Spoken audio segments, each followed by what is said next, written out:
আর মাত্র একটা দিন, তারপরেই রাজ্যের সমস্ত সরকারি কর্মচারী থেকে শুরু করে পেনশনারদের অপেক্ষার কিন্তু অবসান ঘটতে চলেছে।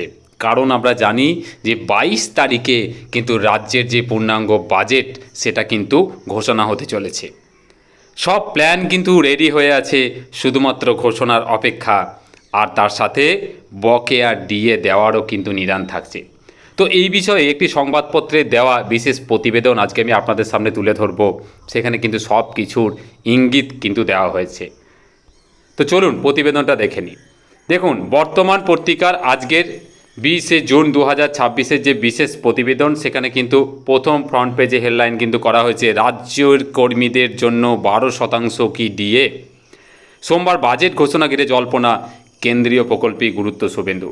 দেখুন, এখানে মূলত কি বলেছে, এখানে মূলত বলেছে যে 22 তারিখে যে বাজেট আছে সেই বাজেটে কি কি ঘোষণা হতে চলেছে সেই সংক্রান্ত বিষয়ে কিন্তু একটা আভাস দেওয়া আছে। এখানে মূলত যেটা উল্লেখ করা হয়েছে যে কেন্দ্রের সাথে রাজ্যের যে পার্থক্য, ডিএর যে পার্থক্য সেটা কিন্তু 42%। তাই অনেকে মনে করছেন এই 42% ডিএ কিন্তু একবারে দেওয়া সম্ভব নয়। তাই সূত্র মারফত এখানে যেটুকু বলা হচ্ছে যে 10 থেকে 12% ডিএ কিন্তু ঘোষণা হতে চলেছে প্রথম কিস্তিতে। আর বাকিটা ডিসেম্বরের মধ্যে কিন্তু ধাপে ধাপে মিটিয়ে ফেলা হবে।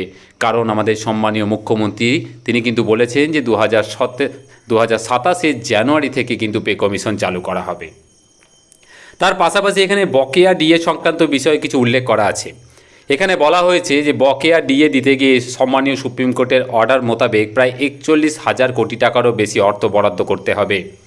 সেখানে মাত্র 6,000 কোটি টাকা বকেয়া কিন্তু দেওয়া হয়েছে। তো কাজেই 35,000 কোটি টাকারও বেশি কিছু বকেয়া দেওয়া কিন্তু এখনও বাকি আছে। তো একদিকে কারেন্ট ডিএর সমতা বিধান, তার পাশাপাশি যে বকেয়া ডিএ সেটাও কিন্তু দিতে হবে। তো আমরা আশা করছি 22 তারিখে অবশ্যই কিন্তু ডিএ সংক্রান্ত বিষয়ে কিছু বিশেষ ঘোষণা থাকছে।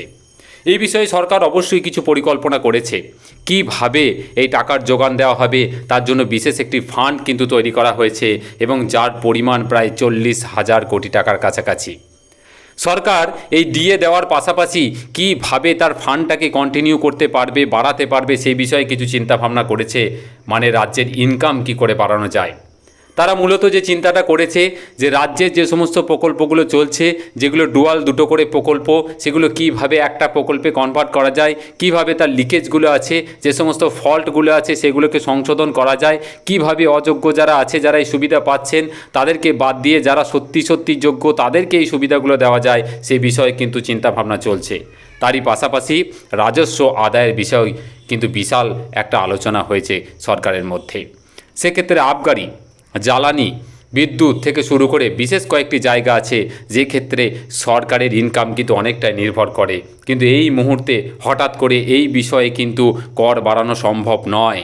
তাই সরকার একটু ধীরে চলনীতি নিয়েছে। তো আগামী বাজেটে এই সংক্রান্ত বিষয়ে সামগ্রিক ঘোষণা আমরা দেখতে পাবো আগামী 22 তারিখে। সেদিনে ঠিক কী কী বিষয়ে ঘোষণা হতে চলেছে সেদিকে আমাদের নজর থাকবে। তবে আমরা আশা রাখতে পারি 10 থেকে 12% মিনিমাম ডিএ কিন্তু ঘোষণা হতে চলেছে।